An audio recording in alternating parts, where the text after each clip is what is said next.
Usually, if I see a box, I stand on it. We have a 2-minute warning on the press briefing. 2-minute warning on the press briefing. Thank you. You still on your leisure? Yeah. But I should, and then I should use. Yeah. This is for the briefing boards. That's what briefing. This is what you're saying.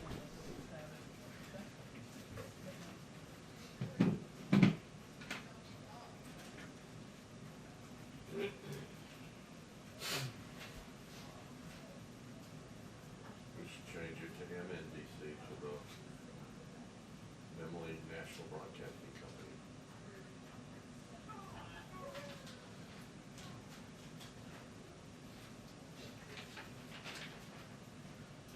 There, I'm gonna shame you.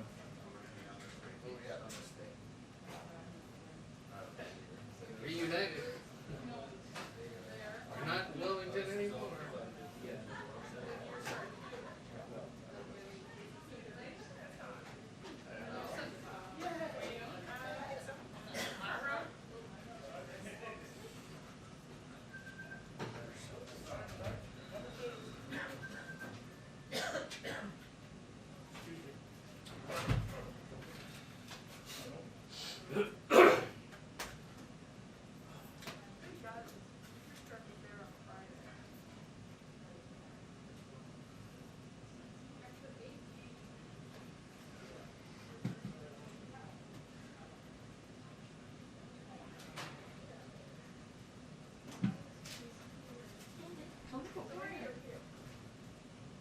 When's the last time you and I sat side by side in a briefing? It's been the early Trump days. I can't even remember where our actual seat is. Is it this one or this one? I don't think we're gonna tell you. No. We're gonna wrestle for it. Like it's back there. Yes. It's that one. Row That's the last 7. row. Rock, paper, scissors. Back corner. Yeah. Because it goes. Soon, allegedly, right? We did get a 2-minute warning. I mean, on like real life chairs again. You know, I don't know about that. Where the ISP is on that map. Okay. Okay. Washington Post.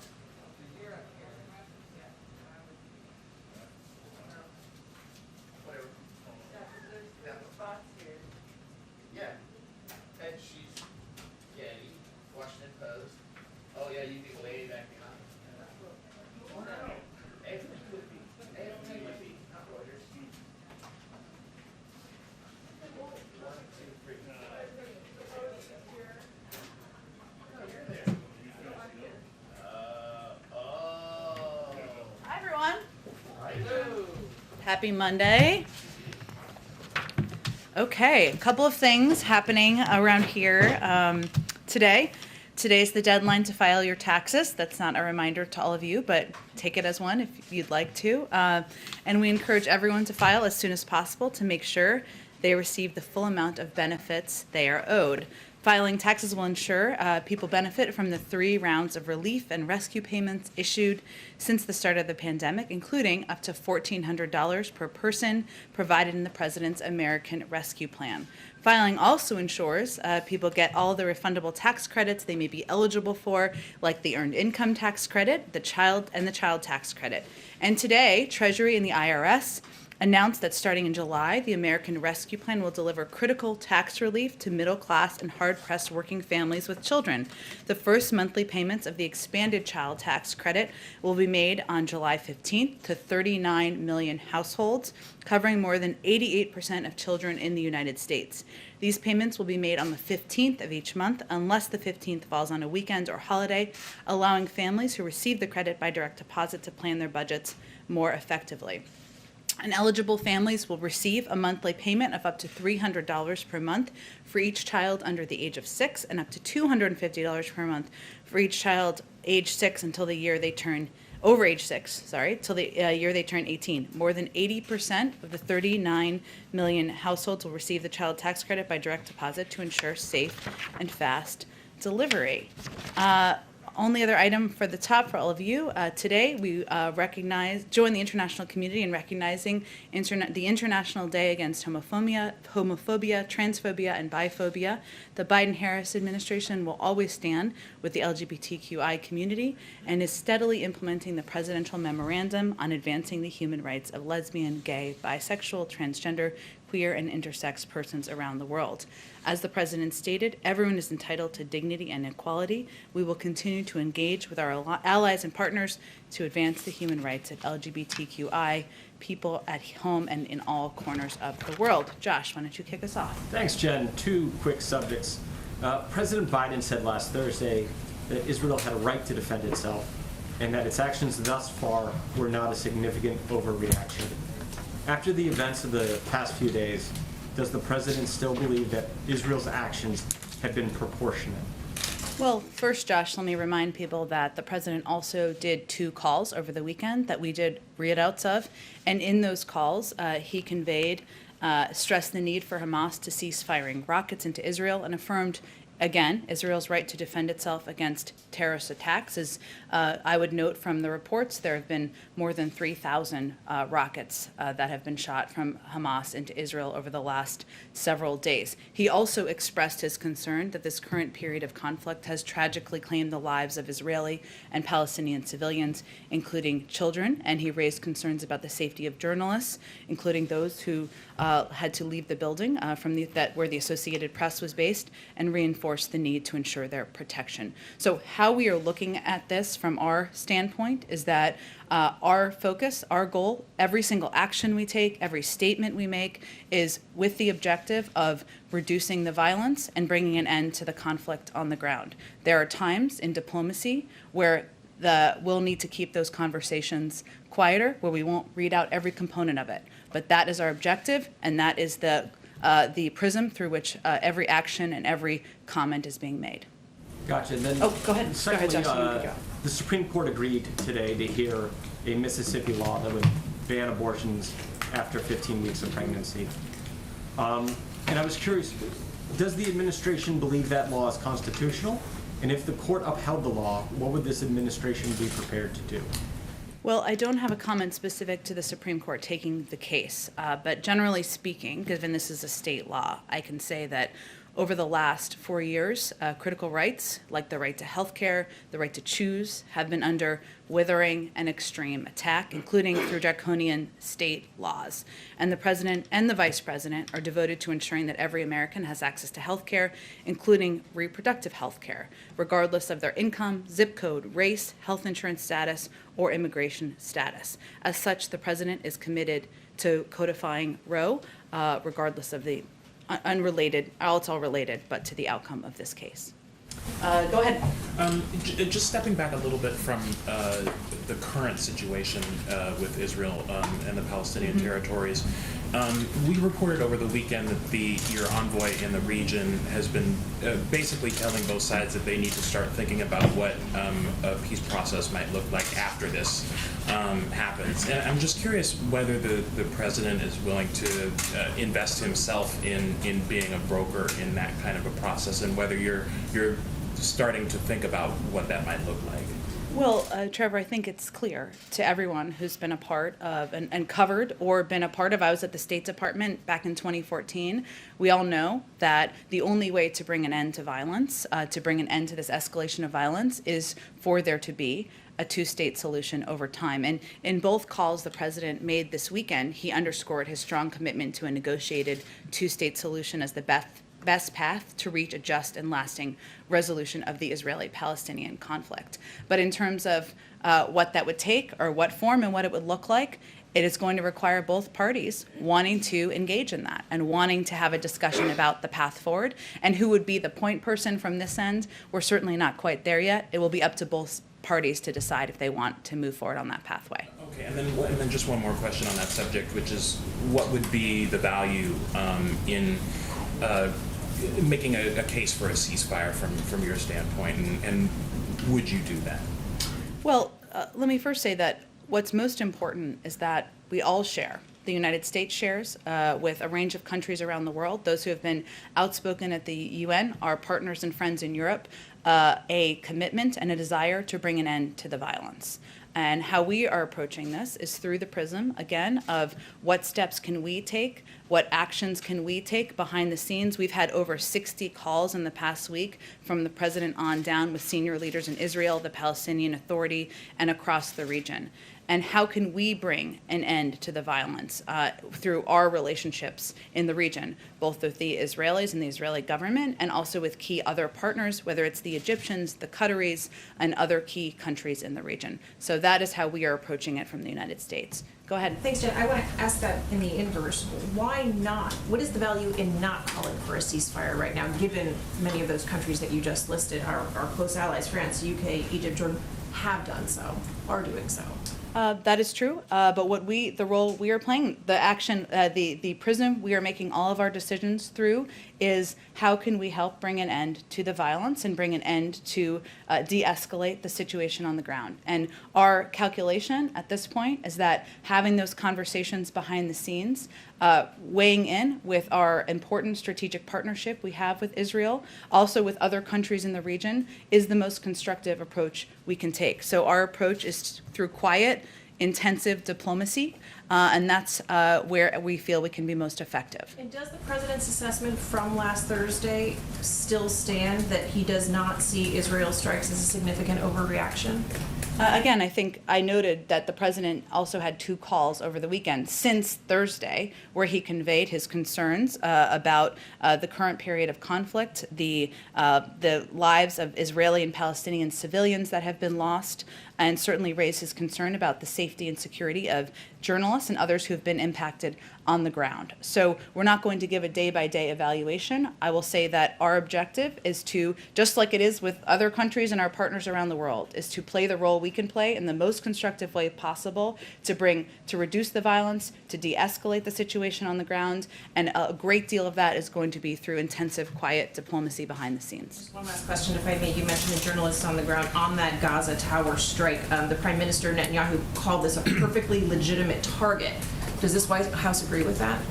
Well, I would say that any intelligence is being handled through intelligence channels. I don't have a further readout or confirmation of any of those details from here, nor do I have an assessment of that intelligence that was stated by the Prime Minister. Go ahead.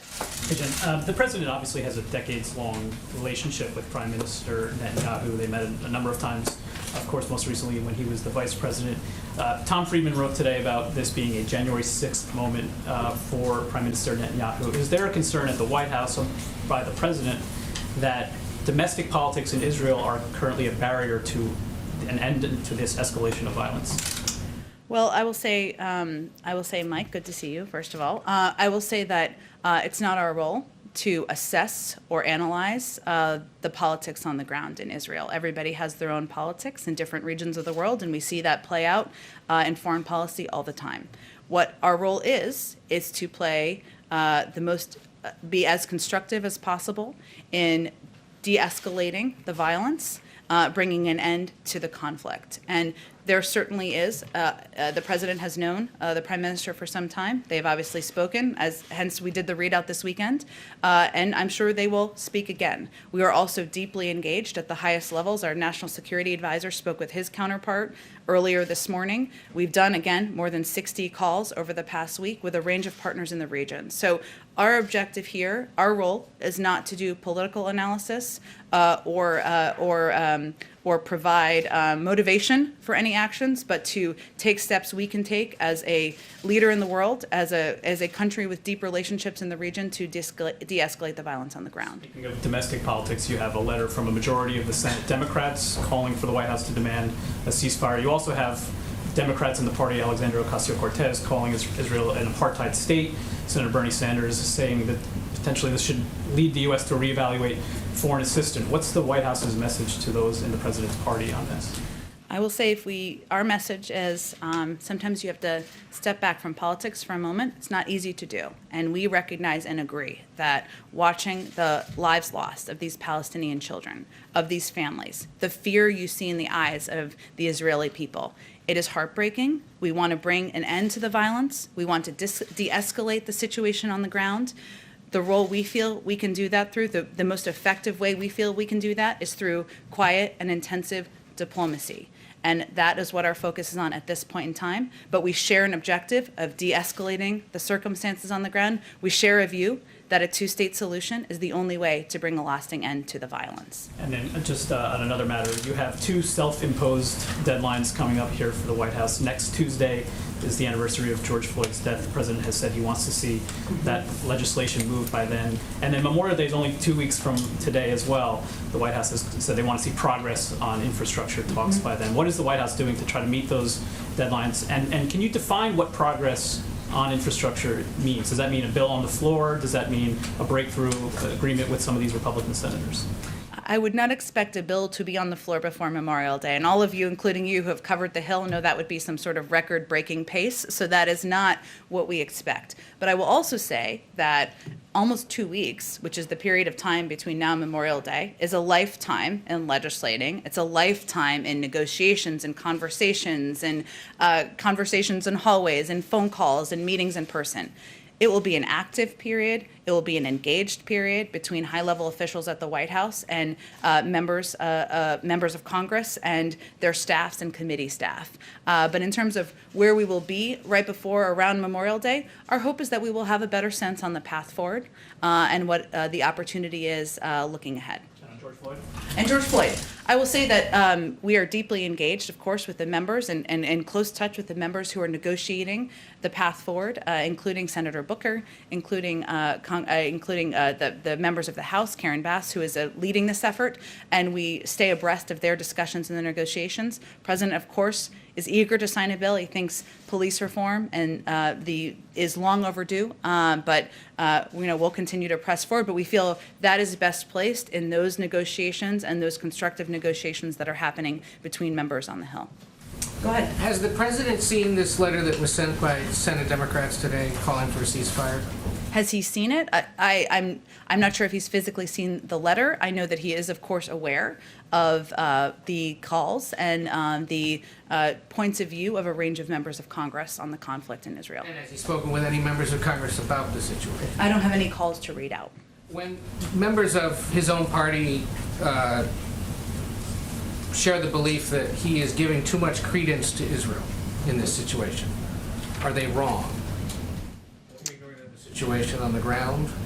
Look, I don't think we it would be constructive to put any labels on it, as you've just outlined. The president's view and the view of senior leaders in the White House is that our role as the White House, as the federal government, as the President of the United States, is to play a constructive role in diplomacy, to use our role, our relationships around the world, to have intensive, quiet discussions with leaders in the region that we have long-standing relationships with. We share an objective of de-escalating the situation on the ground, of bringing an end to the conflict. That's an objective we share with members of Congress who have different points of view and are, of course, we support their ability to have different points of view, but we are approaching it through the prism of how we feel we can come to a most effective outcome.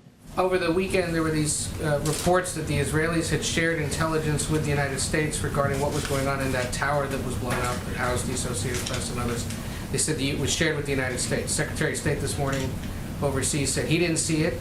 He's not the intelligence director, so perhaps that's why.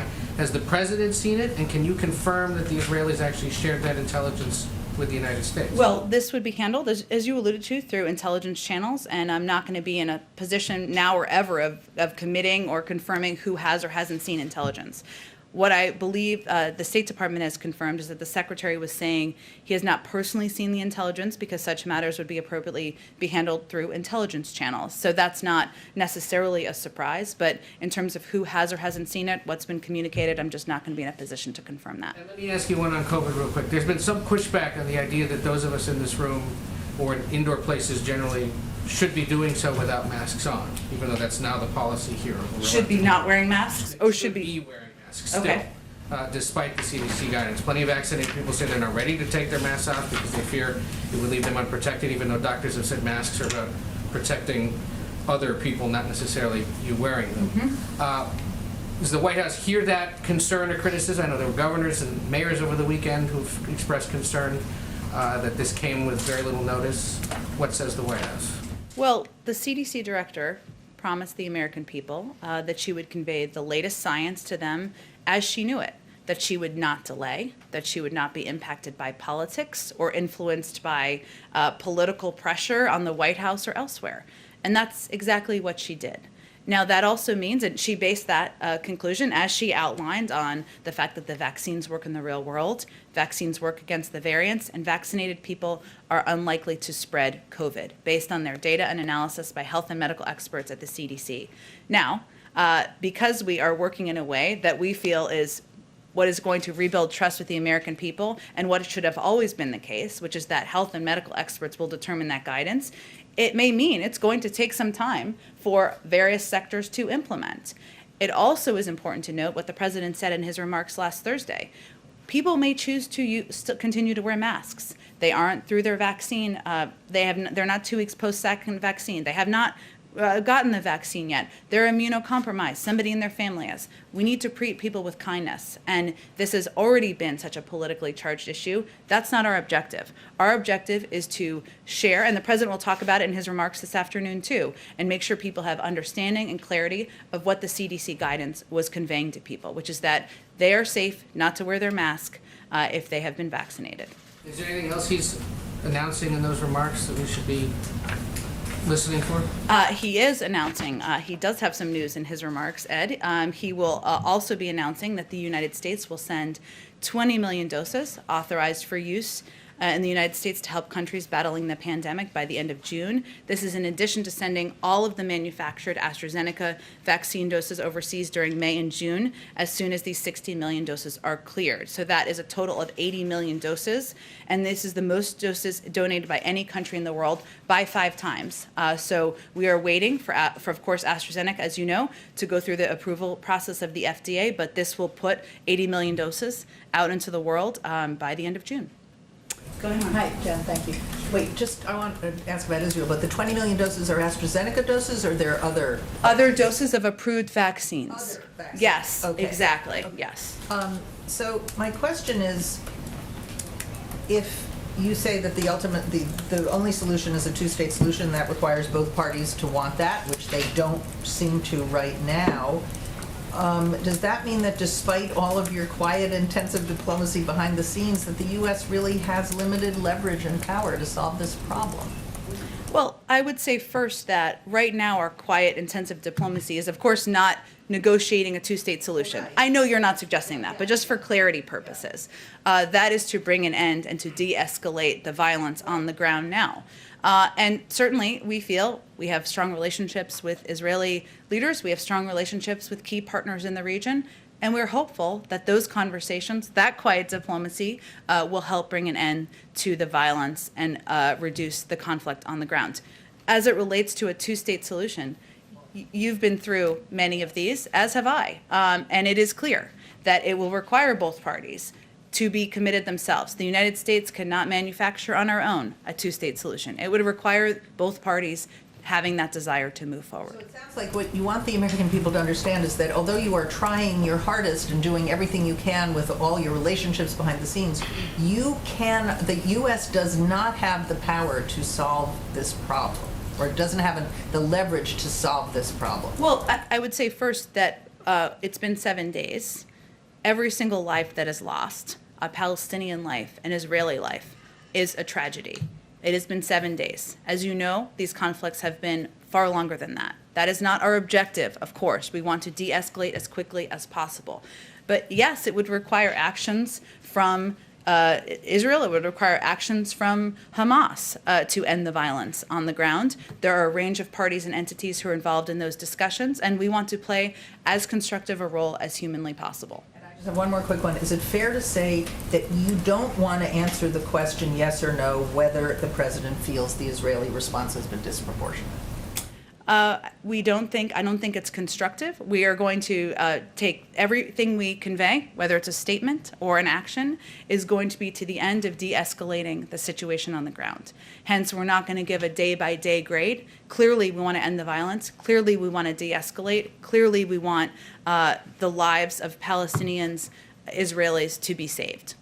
Go ahead, Nancy. The Washington Post reported that the Biden administration earlier this month approved $735 million in weapon sales to Israel. Is the White House considering putting that on hold during the fighting? And is the Israeli response forcing the administration to reconsider future arms sales? I've seen the report. I would say the State Department would be the entity to confirm, which I don't believe they have, any future sales or weapon sales. We do have an ongoing and abiding strategic security relationship and partnership with Israel, but in terms of the status of that or considerations moving forward, I'd point you to the State Department. And just one more question. Did the president speak directly with any Republican senators over the weekend on the infrastructure proposal or the negotiations?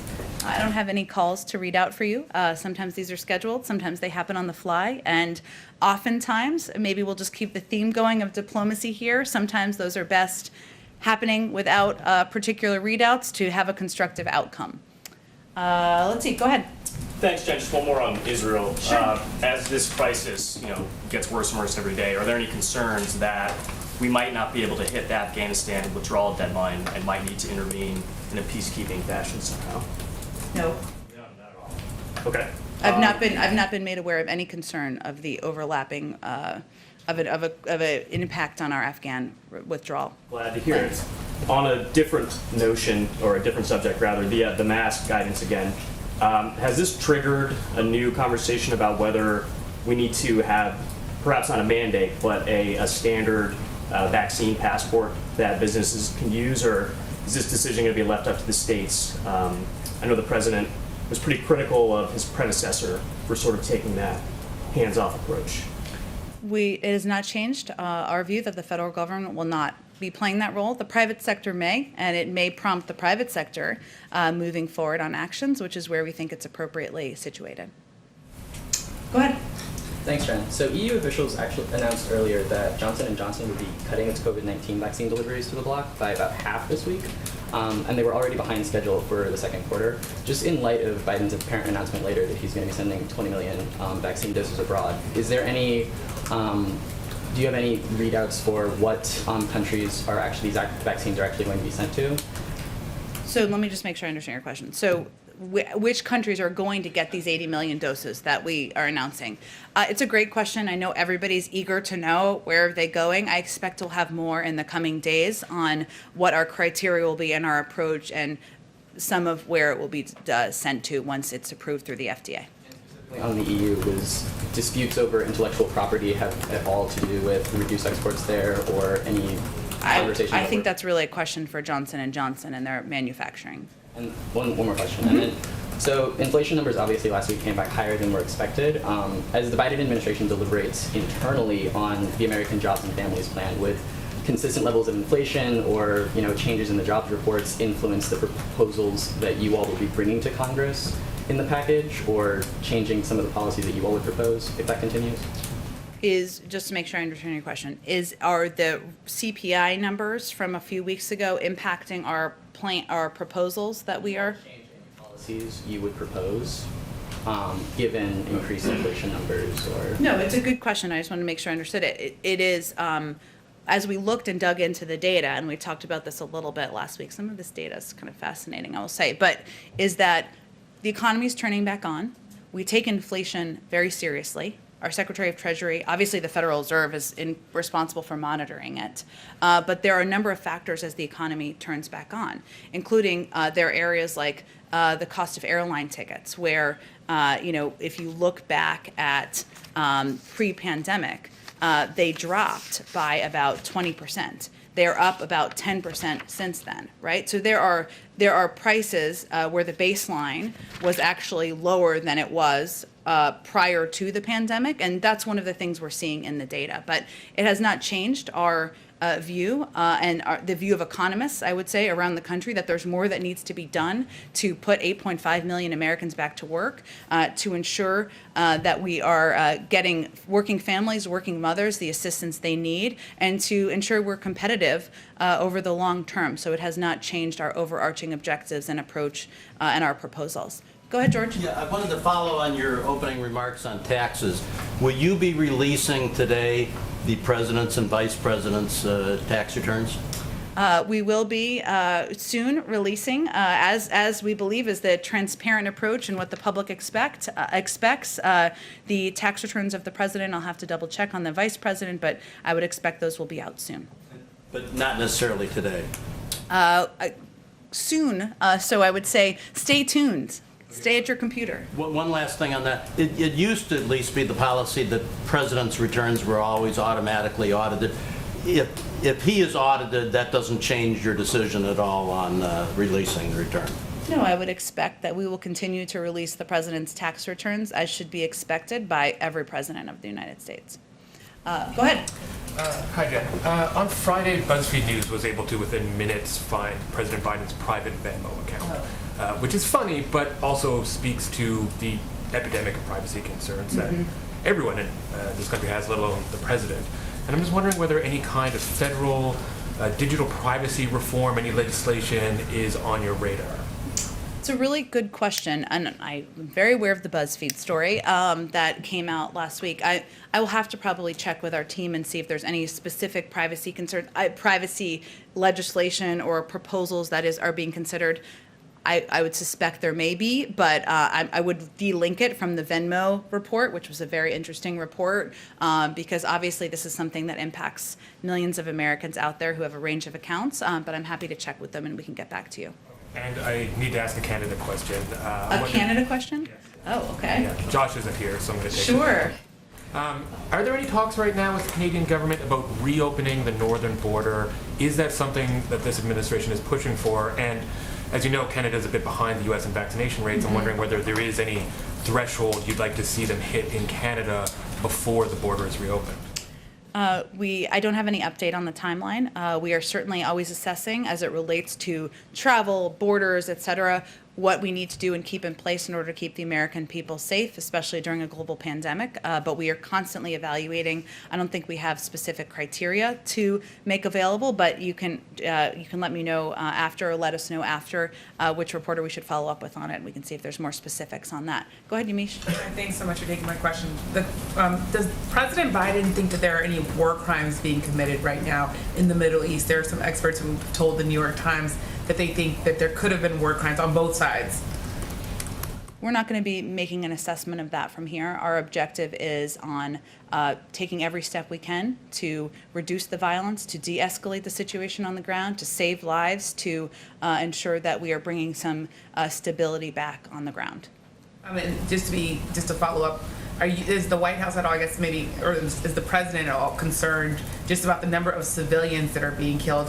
That's why some of these experts are telling the New York Times that these are war crimes. Well, I would say, Yamiche, that in the readouts that we put out this weekend, we included, and as I've noted a little bit earlier in the briefing, his concern about the lives lost. Every life lost is a tragedy, and certainly that's why we are eager to de-escalate the violence on the ground, bring an end to the conflict, so that more lives can be saved. Can I ask you, I want to also switch to COVID. The largest national nurses union is saying that the CDC guidelines on masks is putting frontline workers, and especially people of color, at risk, and that they're calling for the CDC to reverse that. What's the White House's stance on that union in particular, saying that their members and people of color are at risk? Well, I would say we don't have any particular response directly to the union. I will say that, again, the objective of the CDC and of Dr. Walensky was to deliver on the commitment she made to the American people, which is to provide guidance based on health and scientific evidence on what people can do that is safe. And so her guidance that was put out last week makes clear that if you have been vaccinated, their recommendation is that you are safe not to wear a mask inside, outside, and when you're not in large public gatherings. There's going to be a determination about implementation, and there are going to be populations and communities where they take a different approach to implementation, because a lot of it is going to be based on the level of vaccination, the level in each community. So we certainly respect and value that, but it is still, our view is that that science is the North Star. She was delivering on her promise, and we will continue to work with a range of communities on implementation. Can I ask you a follow-up on COVID? I've talked to some people who are very worried about the idea that we're operating on an honor system in a lot of ways, that we're in places like Walmart and Target, there's already starting to be rule changes based on the CDC guidance. What do you say to people who think it's worrisome to be operating on an honor system, that it could put kids or even immune-compromised Americans at risk? Well, I would say that what this guidance provides is information to the public about what they can do to be safe. Wear a mask if you're not vaccinated. That applies to kids. I have 2 kids. That isn't always easy, but that is the health and medical guidance. If you are vaccinated, you no longer need to wear a mask in these settings. So the guidance is actually pretty clear, but it gives people the information and the power to be able to protect themselves. If you get vaccinated, you go through your 2 doses, you're 2 weeks past your doses, you no longer need to wear a mask. If you are not, you should still wear a mask to protect others, but also to protect yourself. And it also makes clear that kids should still wear masks. So I would say that we know people are digesting this. We've all been wearing masks. Many of us have been wearing masks, I should say, for 14 months now, and different companies, different organizations, different communities are going to implement based on a range of factors, including vaccination levels, cases, transmission rates. And we all should respect that, but it was the responsible step to put out the data from the scientists when it was available, and that's exactly what we did. My question that was on kind of the enforcement of this, and the honor system idea that you're trusting Americans all over this country to follow those guidelines. Well, what I'm saying is that, though, you're empowered, if you are not vaccinated, to wear a mask. So it is less about the honor system. You don't have to trust the person next to you has been vaccinated if you have not been vaccinated. If you wear a mask, the guidance is saying that that provides protection. So, it doesn't, if you're vaccinated, you don't need to wear a mask. So the honor system is, I'm not sure I completely understand that argument, given it provides guidance directly to individuals about what they can do to protect themselves. One quick last one, which Sure. is the CDC, from my understanding, it's saying that it's not going to be tracking breakthrough people who get the virus if they're already vaccinated, unless they're hospitalized or they die. I'm wondering if you could talk a little bit about what the thinking behind that, why the president thinks that that's the best way forward to not track people who get the virus if they're vaccinated, if they don't get hospitalized or die. I know that we'll have a health briefing, a COVID team briefing, I believe tomorrow, if I'm remembering correctly the schedule, and it's an excellent question that I encourage you to ask them, and it's certainly one that should be answered by medical experts. Go ahead, Lalit. Thank you. I wanted to ask you about India. What is your assessment of the COVID-19 situation in India? And the President has already announced 100 million of assistance to India. Is it thinking about additional more assistance to India? Well, I would say, I'm not going to be able to give an assessment as a non-public health expert of the situation on the ground in India. We remain closely in touch and engaged, and we will continue to work through how we can provide assistance during this difficult time. As you noted, we expect our assistance to be about $100 million. We've sent 7 air shipments funded by the U.S. Agency for International Development to India. The 7th flight carrying additional oxygen concentrators via commercial shipping center arrived today, and that obviously is critical for a number of the patients who have already been battling COVID. So we will continue to provide a range of assistance. We will remain in touch about what the direct needs are on the ground, and hope that we can play a constructive role in reducing the numbers and bringing some relief to the people of India. Has the President reviewed the situation himself with his senior officials? And of those 80 million AstraZeneca vaccines, would India be one of the recipients? If yes, how much would India receive? Well, first let me say the President is, of course, kept abreast of the COVID pandemic, how it's impacting different regions in the world, including our important partners in India. And he has been deeply engaged as we've made determinations about the type of relief and assistance that we can and should provide.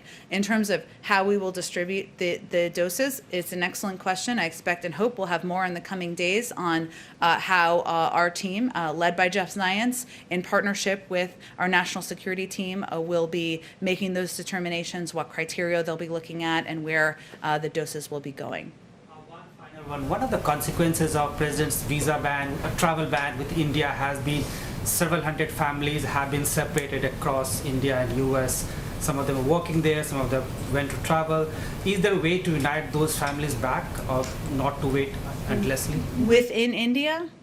Within India? There are some families who are working here, they went to India for travel or to get their visa stamped, but because of the ban, they are not able to come back and join their families here. I know that's very difficult. It's a great question. I think the State Department is probably the best entity to have a discussion with about that. Okay, thanks everyone.